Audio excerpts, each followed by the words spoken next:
is Federico Tenga. I'm from Chainside. It's an Italian company specialized in Bitcoin payment technology, so we help enterprises to manage Bitcoin payments. And today we are going to talk about smart contracts, which sounds interesting. If you're at this conference, I'm sure that all of you already heard the term smart contract. There has been a lot of hype around it for the past at least 4 years, I would say. But I'm not quite sure if all of you really understand it. So who of you is sure to understand what a smart contract actually is? Raise your hand. Okay. Not many people, which is good because it's better to talk with people that are aware of not known. So, smart doesn't really mean anything. Smart home, smart house is just a buzzword. Contract to give us more an idea what you're talking about. And before looking into smart contracts, let's look at how contracts are usually enforced. So normally there are different layers of enforcement. The first layer is simply ethics. So I honor the term of the contract. I pay my supplier simply because I feel it's the right thing to do. I received good and I pay. I want to do it because it's the right thing to do. The second layer of enforcement is social pressure and the desire to preserve our reputation. So I may not really want to pay my supplier, but I do it because I don't want to be the guy that doesn't pay the supplier. So it's a second layer of enforcement. And the third layer of enforcement is either violence, threat of violence, or third-party enforcement. In a modern society, hopefully, violence is not really widely used anymore. But still, I may not want to honor the contract. I may not care about social pressure, but I still do it because I'm either afraid of litigation or because a judge forced me to respect the contract. So where does smart contract fit in all of this? So the idea of smart contract is to have trustless computer protocol, the key word is trustless, designed to enforce the term of a contract. So a contract is not enforced because of ethics, because of social pressure, or because of a judge enforcing it, but simply because the contract itself is automatically enforced. So there is no way not to honor the contract. So when do we need the smart contract usually? Just trying to understand. We need smart contract when ethics and social pressure is not reliable, so we cannot trust the counterparty to just rely on those, so we need something stronger. When the third-party enforcement is just not good enough, so and this is usually the case of like international relationships. So if I have some relation with a counterparty that is either in China or in some African country, usually the legal system is not reliable, so a smart contract may be useful in those cases. And in general, when maybe I trust the legal system, but it's just too slow, so it's just not efficient enough. So I want something that it works better. But more importantly, when we do not need a smart contract, because most of people fail to understand this point in particular. First of all, when you just want automation, like I've done some consultancy job. Most of people they want a smart contract. Actually, they just want automation. But for automation, you just need a computer. You don't need a blockchain. So if you want a smart contract, if you just want automation, a smart contract is not what you need. When you're just looking for storage, a blockchain is not to store data. A blockchain is to verify data. So it's very inefficient, it's very expensive, it's like the worst thing you can possibly have to store data, so don't think you can use smart contract to store your data. Third point, if you're just okay with trusted third party, if you trust an arbitrator or something like that, if you don't have a problem of trust in general, then you don't need to use a technology that is quite expensive and quite complex. So you can just relay the traditional third parties, and you don't need to invest into smart contract technology. And to better understand the concept of smart contract, we can look at what can be considered an ancestor of a smart contract, which is a simple vending machine. Vending machine, I put a coin inside and I automatically receive food and beverage. So if ideally I was able to audit the hardware and the software of the vending machine, I could be 100% sure that if I put money, I receive what I expect. Obviously, usually people do not audit the vending machine, so there is not this level of guarantee. And also, the vending machine can be broken, so I can destroy the vending machine and take the item without paying. But here, the security model is that usually the cost of breaking the vending machine is higher of the value of the item inside. And if we extend the concept of automatical enforcement through hardware and software also to vending machine, so if we consider this a smart contract, then a smart contract is older than most people think, because the first example of vending machine are as old as 2,000 years old. The picture on the right is an example of a very old kind of vending machine. It was in Alexandria in Egypt 2,000 years ago. So the idea was just you put a coin inside, and the weight of the coin release a little bit of holy water. So it was kind of an ancestor of this automatical enforcement of a very small contract. It's just coin in exchange of holy water, but still is the very first example that we have of this kind of automatic enforcement. So, but we are a blockchain conference, so we are here to talk about blockchain smart contract. So, technically, a smart contract could also work without the blockchain, just with a strong cryptography, but the use cases are very limited. So, we just focus on blockchain smart contracts. And in a blockchain smart contract, the enforcement is guaranteed by some computer code that is executed by a distributed network of computers. And here is where the security is, because the code is not executed by just one machine that can be manipulated, but by multiple machines, thousands of machines all around the world. That some of them are maintained by anonymous owner, so it's very hard to manipulate all of them in order to manipulate the execution of the code. And in a blockchain smart contract, usually it can be simplified as code that define spending condition for unspent funds. So the idea is a smart contract is like a box, a safe box. I put money inside, and there are some conditions I have to satisfy expressed in the code to take money out of it. So this is a simplification of the concept of smart contract. So today there are multiple platforms to use smart contract, to build smart contract, and today the most used one, the most popular ones are Bitcoin and Ethereum. And there are two key differences between these two platforms. Bitcoin is the main difference between Bitcoin and Ethereum is that Ethereum is much more expressivity, so you can do much more stuff. This is to Turing complete language, almost Turing complete programming language. So it means that you can do like all kind of stuff, a lot of expressivity. While in Bitcoin you have a programming language, a scripting language that is on purpose very limited, so you can do very few things. But this is actually, it's not a bug, it's a feature, because it means that the code is more secure, is more simple, is more secure, is formally verifiable. So you can be sure that you can predict that the behavior of the code, so you can be sure that the code will act as expected.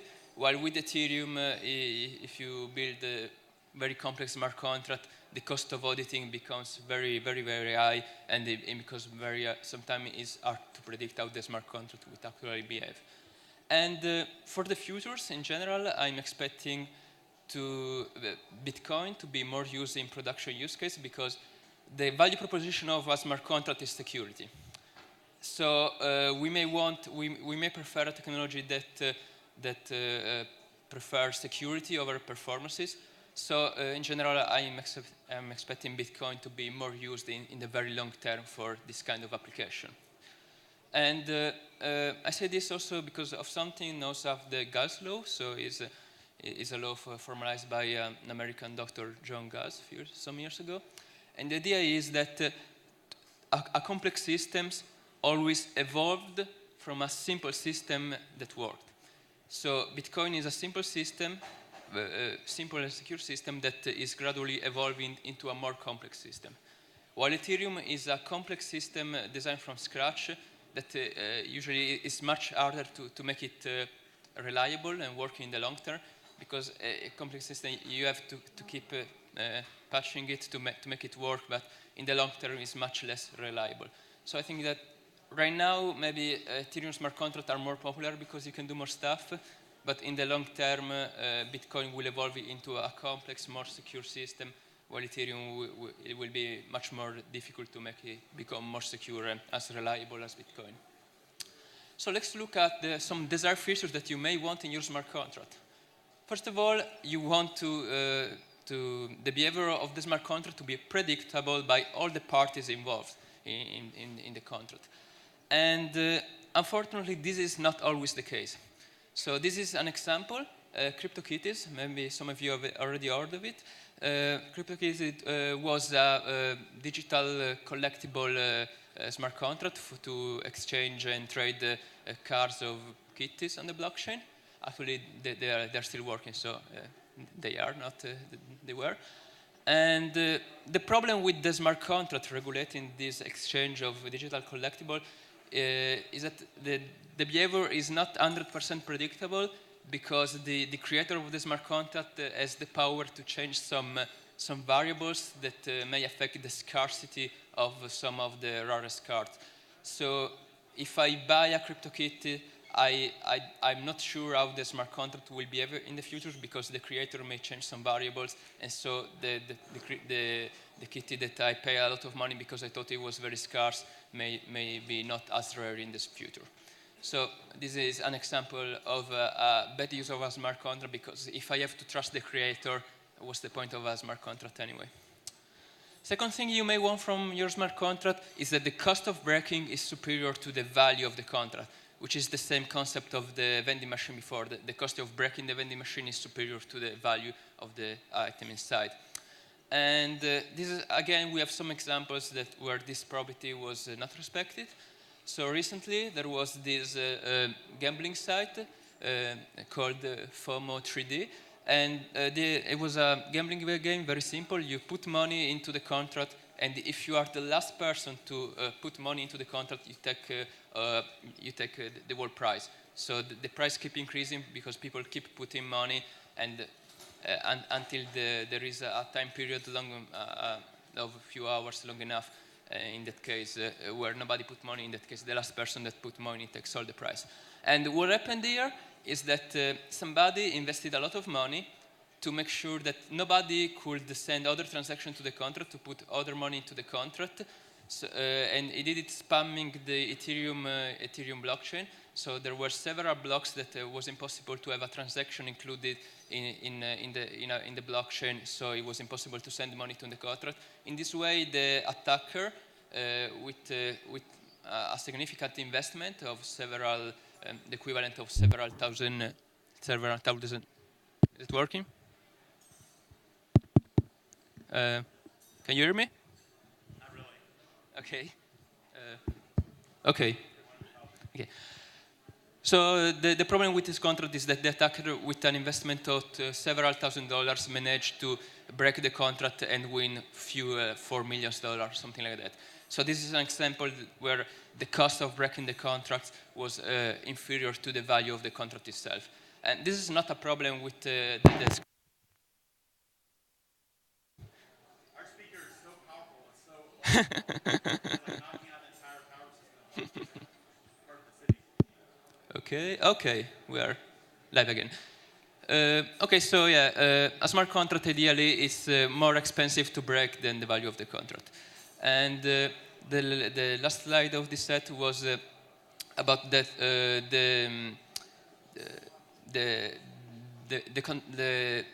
the behavior of the contract should be like easily predictable. Also by the behavior of the contract should be predictable. And an example of a bad example of this not being applied to a contract is the DAO contract. The DAO was in about 2 years ago, in 2016. It was this huge investment funds, decentralized investment fund in Ethereum, that managed to collect $150 million in Ethereum. And okay. Yeah, looks like we have some problems. Okay. Okay, we're What you're seeing here is what happens to some ICOs after they collect all their money. Website goes down, can't find the people. This is an exit example. scam. This is an example of an exit scam. Yeah, this is what an exit scam looks like. You come here, you pay, and then nothing happens. DNS records are gone. Oh well. Okay. Okay, we have 1 out of 3 stream, should be good enough. So okay, so yeah, the idea is that there shouldn't be like evident vulnerabilities, and the case with the DAO attack was that there were vulnerabilities in the code, and like all the smart people in Ethereum look at this contract, so it was not that they didn't do their due diligence, but the contract was so complex that there was a vulnerability that also the smart people in Ethereum didn't manage to see. So the attacker managed to break the contract and steal about 60 million dollars in Ether. Then with an R4 they kind of fixed it. But still, this is an example when a contract is too complex, you cannot predict the vulnerabilities. So it should be simple so you don't have this kind of problems. But okay, so we've seen some of the problems that we can have with extreme complexity, as we've seen with Ethereum.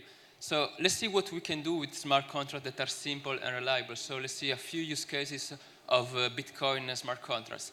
So the most simple use case that you can have is two-factor authentication on the blockchain. So I have a wallet with a lot of money in it.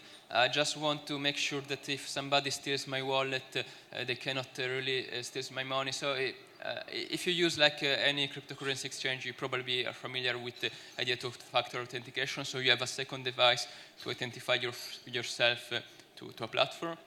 So the idea is simple. I have a second device that asks a server to sign a transaction with me. So a transaction is valid only if my device and the server controlled by my second device sign the transaction. And you can see that the code is very simple. It's just a couple of lines of code and it's very reliable. Another very, very popular smart contract are group wallets. It may seem a very simple use cases, but when many people tried to do it in Ethereum and failed because they did it too complicated and there were vulnerabilities. In Bitcoin, you can do this as an example of a 2 out of 3 group wallet. So the idea is that you have 3 consignor and you need 2 of them to spend a transaction, to spend the funds. So one person alone cannot either spend the money or prevent the other from spending the money because the two people can spend the money without the third one. And also you can see that the code is there. The actual code is very short, it's very simple, so it's hard to find vulnerability in something that is so simple. And it's like, it is a good use case, a powerful use case, because if I have to have a shared wallet with people that are in other jurisdiction, that's the best thing you can do, because like a shared bank account from different jurisdiction, the trust may be a problem sometimes. So a cool use case is heritage wallet. So let's see that Eve has a lot of bitcoins.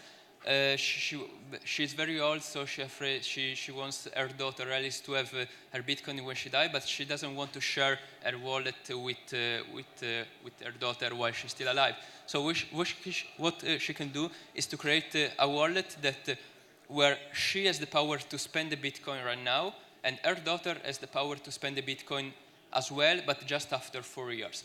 So in the worst case scenario, Eve dies and her daughter has to wait 4 years to get the money.